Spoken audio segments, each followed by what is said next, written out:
بسم اللہ الرحمن الرحیم۔ السلام علیکم۔ درباری ٹی وی یوٹیوب چینل پر آپ سب کو خوش آمدید کہتے ہیں۔ یہ واقعہ سکھر کا ہے جس کے بارے میں سن کر آپ ضرور حیران رہ جائیں گے کہ انسان کس حد تک چلا گیا ہے کہ اسے حلال حرام کی تمیز بھی بھول گئی ہے۔ پر ایسے لوگوں کا انجام کیا ہوا، یہ جان کر آپ ضرور حیران ہوں گے۔ میرا نام امبرین ہے۔ ہم لوگ سکھر سے تھوڑا دور رہتے تھے، لیکن میرے لیے سکھر سے ایک رشتہ آیا تھا۔ میری شادی ہونے والی تھی، لیکن اس سے پہلے ہم نے یہ بات کسی کو بتائی نہیں تھی کہ میرے ساتھ کچھ مسئلہ تھا، اور مجھے ایک لیڈی ڈاکٹر نے کہا تھا کہ اگر میں نے اپنا مسئلہ حل نہیں کروایا تو میں کبھی ماں نہیں بن پاؤں گی۔ میں نے یہ بات جب اپنی ماں اور دادی کو بتائی تو ان کا کہنا تھا کہ شادی کے بعد سب کچھ ٹھیک ہو جاتا ہے۔ لیڈی ڈاکٹر شروع میں ایسی باتیں کرتی ہیں، جب تمہاری شادی ہوگی تو سب کچھ ٹھیک ہو جائے گا، ہم پہلے سے تمہارا علاج نہیں کروانا چاہتے۔ اگر یہ بات خاندان میں نکل گئی اور کسی نے تمہیں ڈاکٹر کے پاس جاتے ہوئے بھی دیکھ لیا تو بہت مسئلہ بن جائے گا کہ یہ سب غلط ہے، کیونکہ اگر میرے ساتھ اس طرح کا کوئی مسئلہ تھا تو مجھے پہلے سے علاج کروانا چاہیے تھا اور یہاں پہ اپنے شوہر کو بتانا بھی چاہیے تھا۔ لیکن ہم اس طرح کے معاشرے میں رہتے تھے کہ اگر ہم اس طرح کی بات مذاق میں بھی کرتے تو وہ ہمارا گناہ بنا دی جاتی۔ میری شادی ہو گئی۔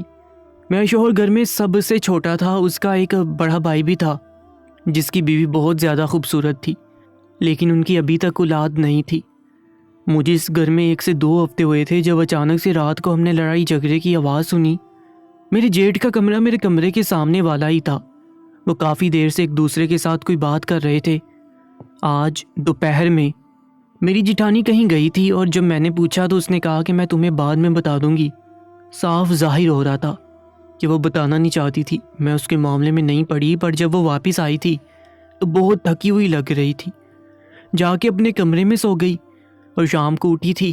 اس نے تو کسی کو یہ بات نہیں بتائی، لیکن شاید اسی بات پر اب ان کی لڑائی ہو رہی تھی، کیونکہ میرا جیٹ بہت ہی سخت قسم کا آدمی تھا۔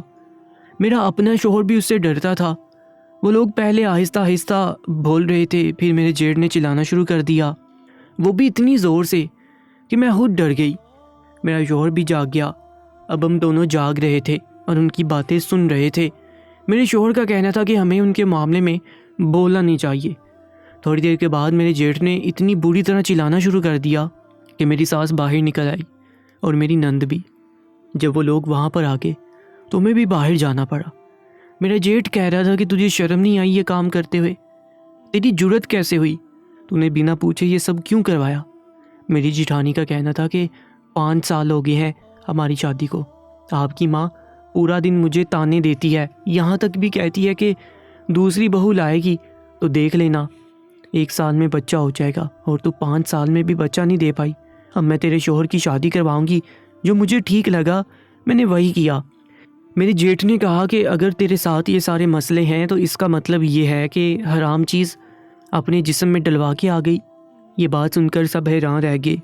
میرے شوہر نے منہ نیچے کر لیا۔ میں تو اس شخص پر حیران ہوں جس نے تجھے مشورہ دیا، اور ان پر بھی حیران ہوں جنہوں نے یہ گندا کام کیا۔ تجھے ذرا شرم نہیں آئی؟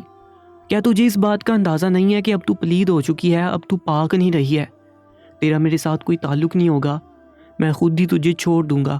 میری جٹھانی اس بات پر رونے لگی اور اس نے کہا کہ آپ کو تو ویسے بھی مجھے چھوڑنے کا بہانہ چاہیے، اور اب تمہیں بہانہ مل گیا۔ میرے جیٹھ کا کہنا تھا کہ جس گھر کی عورتیں اپنے گھر کے مرد سے پوچھے بنا دروازے تک کبھی نہیں جاتی، اس گھر کی عورت کتنا گھٹیا کام کروانے چلی گئی۔ کسی نے اس کو روکا نہیں، اس نے کسی سے پوچھا نہیں۔ اب میں کس طرح اس کو اس گھر میں رکھوں؟ میں تو اس کو اپنے ساتھ نہیں رکھوں گا۔ مجھے ابھی بھی یہ بات سمجھ نہیں آئی تھی۔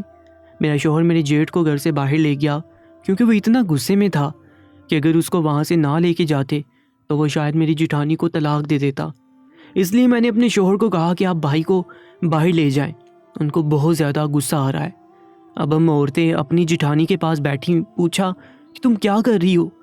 میری ساس بھی کافی غصے والی تھی، لیکن وہ یہ کبھی نہیں چاہتی تھی کہ ان کی پہلی بہو کو طلاق ہو جائے۔ ہم نے اس سے پوچھا تو اس نے ایسی بات بتائی کہ ہم لوگ بھی حیران رہ گئے، اور اس نے یہ بات بہت مختصر بتائی۔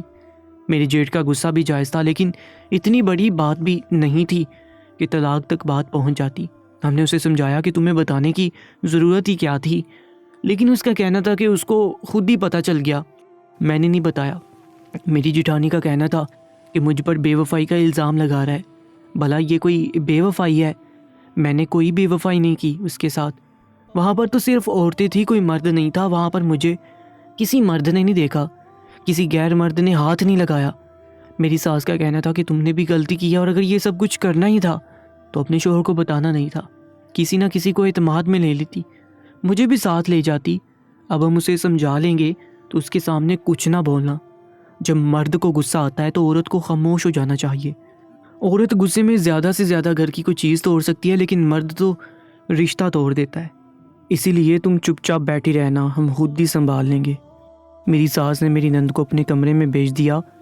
وہ غیر شادی شدہ تھی اور مجھے کہا کہ میں تھوڑی دیر جٹھانی کے پاس ہی بیٹھ جاؤں۔ جب تک میری ساس میرے جیٹھ کو سمجھانے کے لیے چلی گئی، ان کی صلح صفائی کروائی اور دونوں کو کمرے میں چھوڑ کے ہم لوگ اپنے اپنے کمرے میں آ کر سو گئے۔ میرے شوہر کا بھی کہنا تھا کہ بھابھی نے اچھا نہیں کیا۔ مجھے سمجھ نہیں آ رہا تھا کہ میں اپنی جٹھانی سے کیا بات کرتی۔ میں بس ان کے پاس بیٹھی تھی، میں نے اتنا کہا کہ پریشان نہیں ہو، سب ٹھیک ہو جائے گا۔ ان کا کہنا تھا کہ مجھے تمہارا بھی تانا دیا گیا ہے کہ تمہارے ہاں پہلے ہی سال اولاد ہو گئی۔ میں تو کہتی ہوں تمہاری اولاد ہو جائے تاکہ اس گھر میں ایک بچہ آ جائے تو میری ساس کو بھی سکون آ جائے، لیکن اپنا علاج کروانا کوئی بری بات نہیں ہے۔ اور میں اپنا علاج کروانے گئی تھی۔ علاج کے طریقے تو ایسے ہی ہوتے ہیں، عجیب و غریب قسم کی بھی ہوتے ہیں، اور اتنے بڑے مسئلے کا حل ایک گولی دینے سے یا انجیکشن لگا دینے سے تو نہیں ہونے والا۔ 5 سال ہو گئے ہماری شادی کو اور اولاد نہیں ہے۔ میں دل میں سوچ رہی تھی کہ میرے ساتھ بھی یہ سب کچھ نہ ہو۔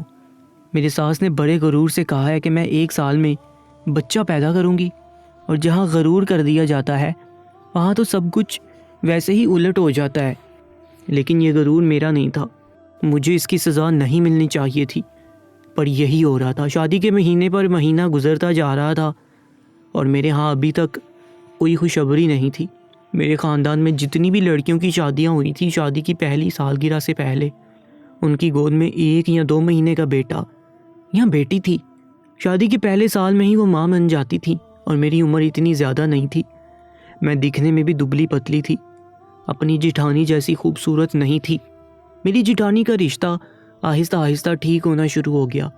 شاید انہوں نے ایک دوسرے کو معاف کر دیا تھا، لیکن اس نے جس مسئلے کے لیے یہ علاج کروایا تھا، جس کی وجہ سے اس کا رشتہ طلاق کی حد تک پہنچ گیا تھا، ابھی تک اس کے ہاں بھی تو خوشخبری نہیں تھی۔ لیکن ایک دن وہ اچانک چکرا کر گر گئی اور ہم اس کو فوراً کمرے میں لے گئے۔ خیر سے اس ٹائم میری ساس کی ایک دوست آئی ہوئی تھی جو محلے میں عورتوں کے کیس کیا کرتی تھی۔ اس نے فوراً میری جٹھانی کو چیک کیا۔ اس نے کہا کہ اللہ کا کرم ہو گیا، تمہاری بڑی بہو تو امید سے ہے۔ یہ سن کر ہم سب حیران بھی بہت ہوئے اور خوش بھی۔ میری ساس تو فوراً جا کر میری جٹھانی کو گلے سے لگایا، اس کے سر پر نوٹ وار کے پھینکے، کہا کہ لگتا ہے جو کام تم نے کروایا تھا یہ اسی وجہ سے ہوا ہے۔ اب تمہارا شوہر تم پر غصہ کرے تو اسے کہنا کہ جو ہوتا ہے اچھے کے لیے ہوتا ہے۔ شام کو یہ بات جب میرے جیٹھ کو بتائی تو وہ بھی بہت زیادہ خوش تھا۔ اس کو اپنی بیوی سے بہت محبت تھی، کیونکہ اس کی بیوی بہت خوبصورت تھی، اور ایک مرد اپنی خوبصورت بیوی کو چھوڑنے میں کبھی بھی اتنی جلدی نہیں کرتا ہے۔ اس دن شاید وہ زیادہ ہی غصہ ہو گیا تھا، لیکن اب اس کی طبیعت اور شکل سے لگ رہا تھا کہ وہ بہت زیادہ خوش ہے۔ اس نے بھی فوراً مٹھائی منگوائی، کہا کہ آج رات کا کھانا بھی میں ہی سب کے لیے باہر سے لے کر آؤں گا، ہم لوگ چھوٹی سی پارٹی کریں گے اور اللہ کا شکر ادا کریں گے۔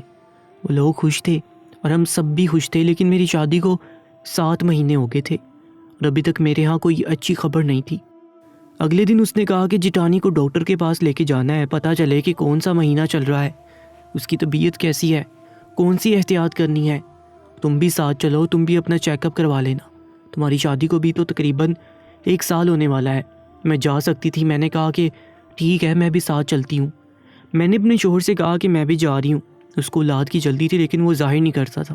جب ہم ڈاکٹر کے پاس گئے تو پہلے جٹھانی کا چیک کیا، اس نے کہا کہ سب کچھ بالکل ٹھیک ہے۔ اس کا کہنا تھا کہ بچہ تقریباً 1 مہینے کا ہے، اب آپ نے اپنا بہت زیادہ خیال رکھنا ہے۔ اس کے بعد میری باری آئی، میری ساس ساتھ نہیں آئی تھی۔ میں نے جٹھانی کو کہا کہ کوئی بھی بات ہوئی اس کو نہ بتانا۔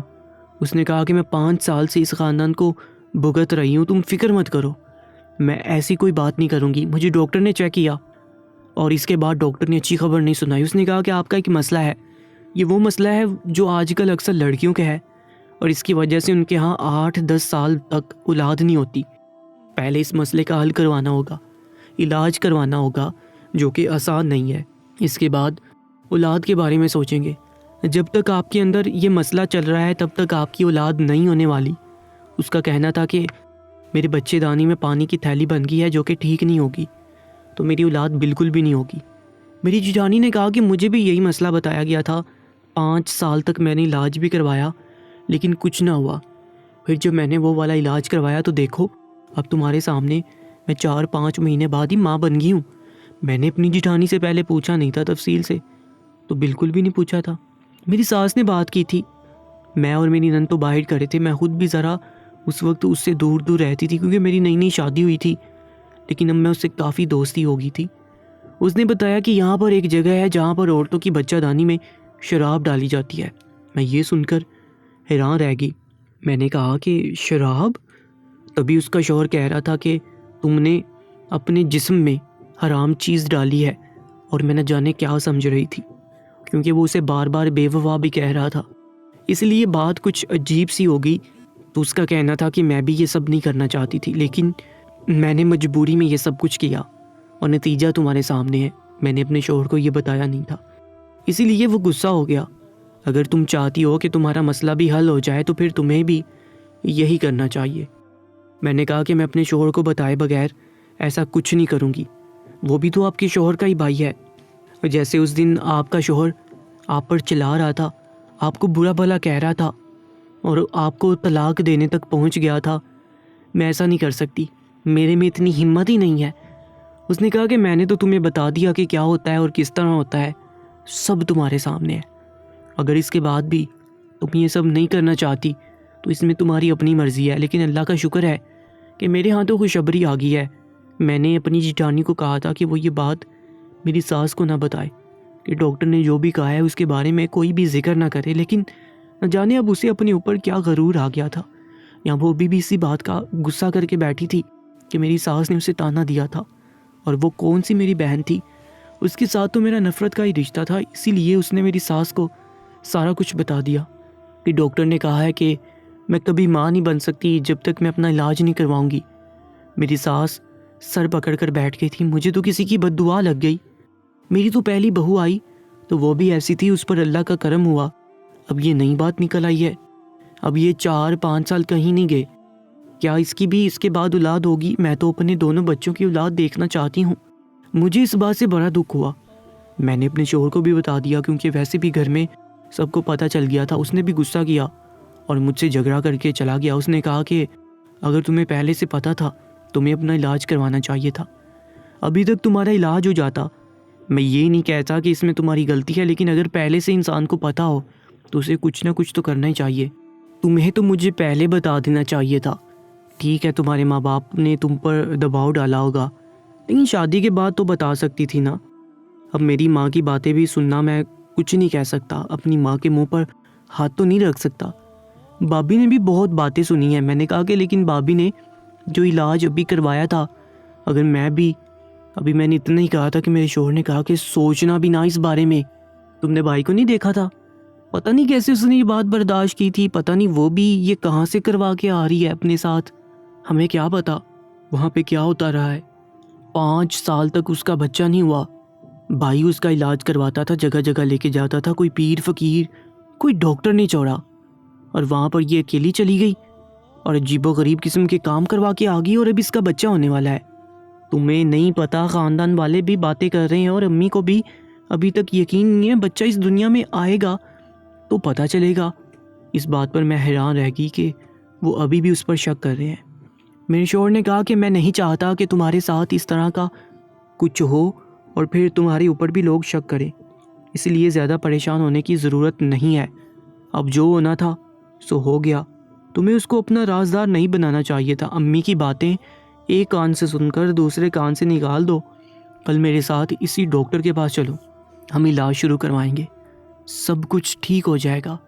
اس بات کا شکر تھا کہ میرے شوہر نے میرا ساتھ دیا، یا کم سے کم اس نے یہ تو کہا کہ ہم علاج کروائیں گے۔ باتیں اس نے بھی مجھے بہت سنائی تھی، لیکن ساتھ دینے کا بھی وعدہ کیا تھا۔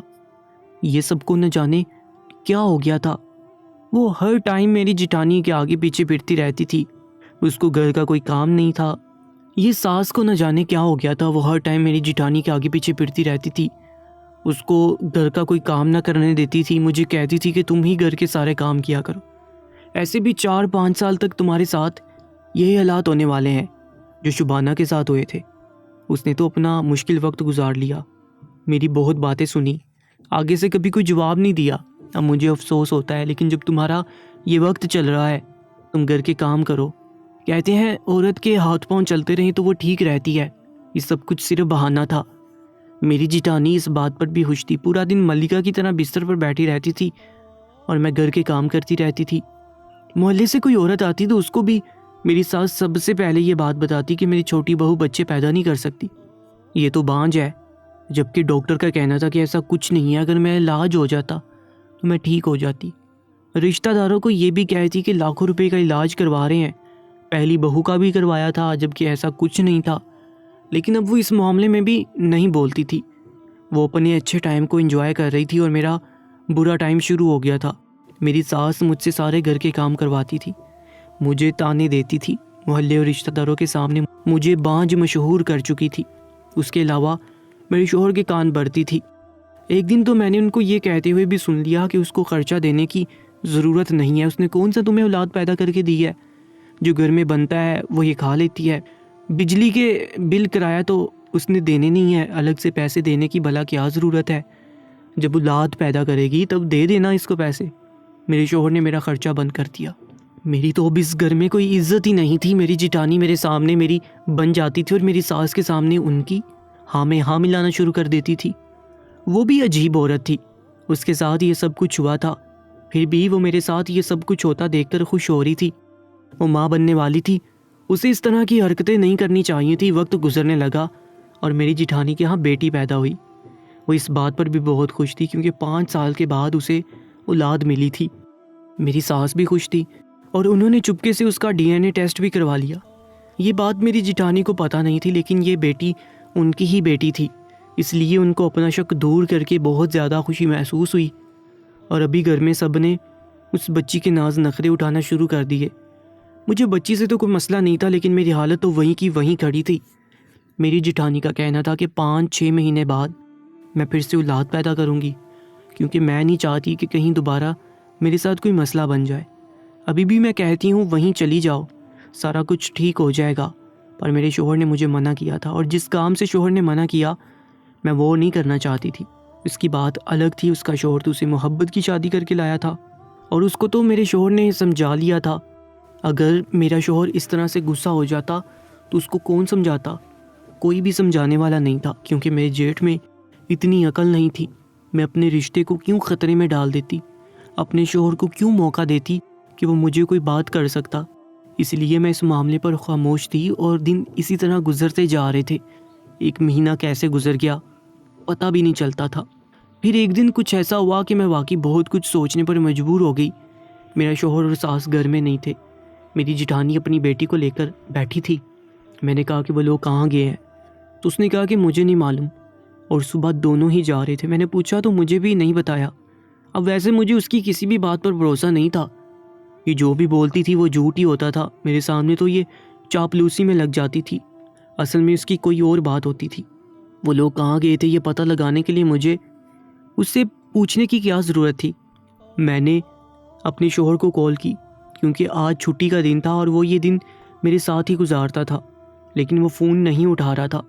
ایسا نہیں تھا کہ اس کا نمبر نہیں مل رہا تھا، میرا فون جا رہا تھا، لیکن وہ بار بار میرا نمبر کاٹ رہا تھا۔ مجھے بڑی حیرانگی ہوئی کہ ایسا کیوں کر رہا ہے؟ اگر کوئی مصروف ہے تو ایک میسج تو کر ہی سکتے ہیں۔ میں نے اس کو میسج بھی کی اور نمبر پر کال بھی کی، یہاں تک کہ میں غصہ ہو گئی اور بار بار کال کرنے لگی کہ کسی بھی طرح بس میرے سے بات کرے۔ تھوڑی دیر کے بعد اس نے اپنا فون ہی بند کر دیا۔ میں حیران رہ گئی، اور جب وہ واپس آیا تو اس نے مجھے بتایا نہیں کہ وہ کہاں گیا تھا، لیکن وہ اپنی ماں کے ساتھ تھا۔ مجھے بڑی پریشانی ہوئی اور پتہ نہیں میرا دل کیوں گھبرا رہا تھا۔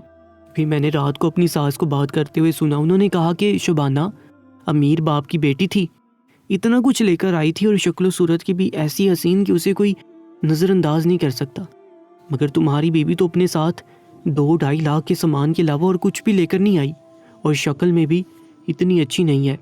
یہ لڑکی جو آج ہم دیکھنے گئے تھے مجھے تو بڑی پیاری لگی ہے، تمہاری بات چلاتی ہوں۔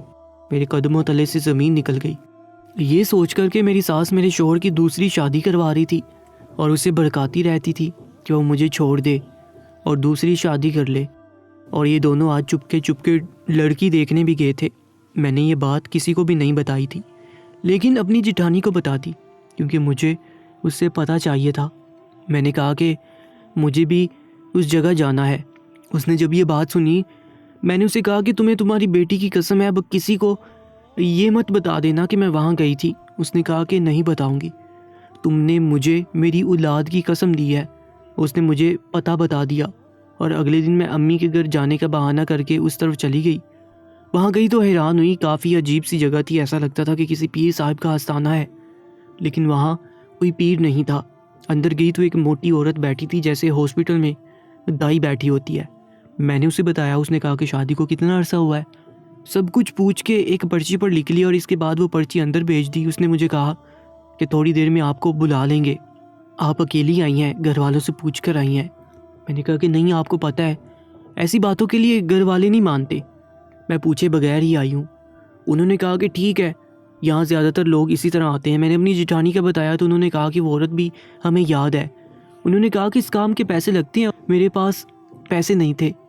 میں نے مجبوری میں ان کو اپنے سونے کی انگوٹھی دے دی، سوچا کہ گھر والوں کو کہہ دوں گی کہ کہیں کھو گئی ہے، اب ایک چیز گم ہو گئی ہے تو اس کو کہاں سے واپس لاؤں، دو چار باتیں ہی سنائیں گے نا تو سن لوں گی۔ وہ مجھے اندر لے گئے اور یہ کام نہایت ہی رازداری سے چوروں کی طرح کر رہے تھے۔ وہاں کا ماحول دیکھ کر میں بری طرح ڈر گئی۔ مجھے میری جٹھانی نے یہ نہیں بتایا تھا کہ اس طرح کا ماحول ہے۔ اس عورت نے کہا کہ بہت درد ہوگا لیکن برداشت کرنا پڑے گا۔ یہ سن کر میں اور بھی زیادہ ڈر گئی، اور اس سے پہلے کہ وہ لوگ میرے ساتھ کچھ بھی کرتے، وہاں پر پولیس نے چھاپا مار دیا، مجھے بھی وہاں سے بھاگنا پڑا اور اس عورت نے مجھے پچھلے دروازے سے نکال دیا۔ یہ لوگ یہاں پر اس طرح کا کام کر رہے تھے جو کسی بھی معاشرے کے اصول اور شریعت کے بھی سخت خلاف تھا، اس لیے کسی نے ان کی شکایت لگا دی تھی۔ میرا کام نہ ہو سکا، میری سونے کی انگوٹھی بھی چلی گئی، لیکن میں وہاں سے بھاگ گئی۔ میں نے اپنی جٹھانی سے جھوٹ بول دیا کہ میں گئی ہی نہیں تھی کیونکہ میرے گھر میں کوئی فوتگی ہو گئی تھی۔ اس کے دماغ سے بھی میں نے یہ بات نکال دی اور بس اللہ سے دعا کرنے لگی، وہی مجھ پر کرم کرے گا۔ یہ کام ناجائز تھا اور صحیح کام تو نہیں تھا، شاید اسی لیے اللہ نے مجھ سے یہ کام نہیں کروایا اور مجھے وہاں سے نکلوا دیا۔ میں اللہ سے یہی دعا مانگتی تھی، اور خیر سے 3 مہینے کے بعد ہمارے ہاں خوشخبری آ گئی۔